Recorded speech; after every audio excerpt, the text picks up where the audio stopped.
Assalamualaikum dan salam sejahtera. Hari ini kita nak masuk tajuk hukum litar bersiri dan litar selari. Dalam tajuk ni, awak perlu tahu apa itu arus elektrik.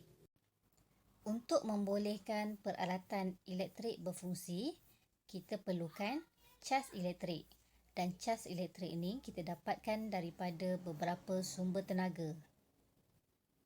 Tenaga yang diperlukan untuk mengalirkan cas elektrik, kita boleh jana daripada penjana elektrik, contoh wayar-wayar elektrik yang awak tengok di taman perumahan.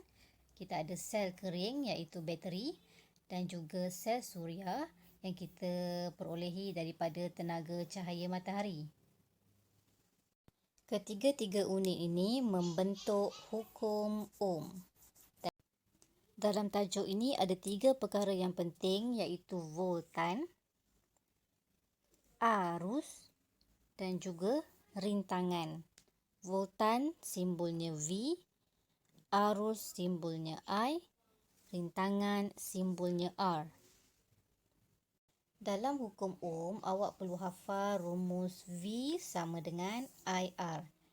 Iaitu dalam hukum Ohm, ia menyatakan bahawa arus elektrik melalui satu konduktor, contohnya wayar, adalah berkadar terus dengan voltan yang merentasi dua hujung konduktor. Saya bagi contoh, kita ada 1 litar, kita ada 3 volt voltan daripada sumber tenaga bateri. Kemudian kita ada ammeter. Ammeter adalah untuk membaca nilai arus yang mengalir dalam wayar iaitu konduktor. Kemudian kita ada mentol yang memberi rintangan pada wayar. Okey, sekarang voltan kita dapat daripada bateri V. Kemudian nilai arus adalah simbolnya I. Semakin besar voltan, maka semakin besar arus yang terhasil. Itu maksudnya nilai voltan berkadar terus dengan nilai arus. Jadi, bila awak buat graf, voltan melawan arus, awak akan dapat satu garisan lurus. Untuk arus elektrik, simbolnya adalah I besar, merujuk kepada kadar pengaliran cas elektrik yang melalui satu konduktor, contohnya wayar. Kita ukur arus elektrik menggunakan ammeter. Ini adalah contoh ammeter yang kita boleh lihat dalam makmal sekolah, dan cara melukis ammeter adalah begini. Unit SI bagi arus elektrik adalah ampere, iaitu simbolnya A besar. Bagi voltan pula, voltan sebenarnya adalah beza upaya antara dua titik. Diukurkan mengguna voltmeter, dan ini adalah contoh voltmeter yang awak boleh lihat dalam makmal sekolah. Beza antara voltmeter dan juga ammeter adalah huruf di dalam. Kalau V, ia merujuk kepada voltmeter. Kalau A, ia merujuk kepada ammeter. Unit bagi voltan adalah volt, iaitu simbolnya V besar. Rintangan pula merupakan keupayaan konduktor untuk menentang aliran arus elektrik melaluinya.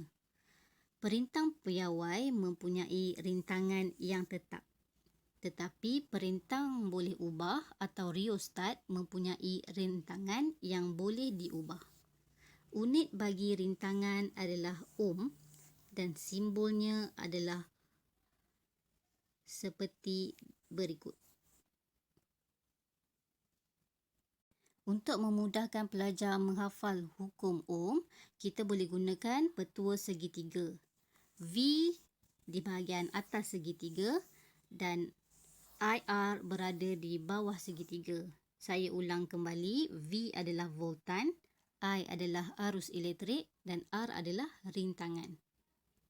Contoh, kalau kita perlu cari nilai voltan bagi 1 liter, kita boleh tutup V di bahagian atas.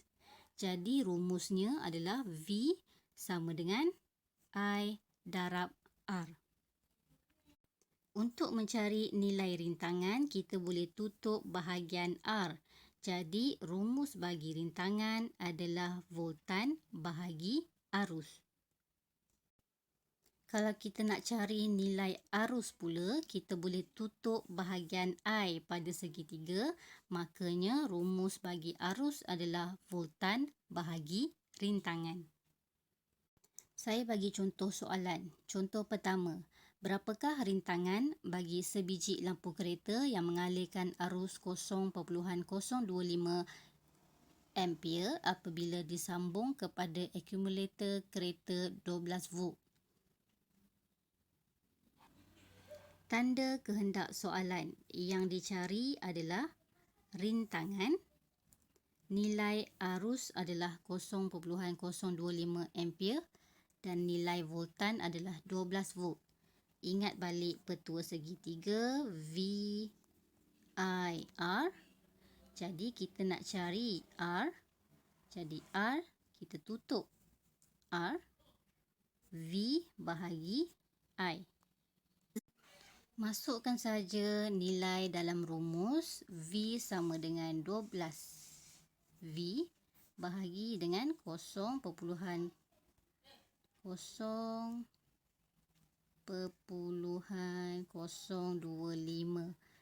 ampere. Jadi awak akan dapat nilai rintangan adalah 480 ohm. Contoh kedua, sebuah perintang mempunyai rintangan 9 ohm. Arus yang mengalir adalah 3 ampere. Berapakah voltan yang merentasi perintang tersebut? Kita nak cari voltan, jadi kita tutup V. V sama dengan I darab R. Masukkan nilai dalam rumus. I adalah 3, rintangan adalah 9 ohm. Jadi jawapannya adalah 27 volt.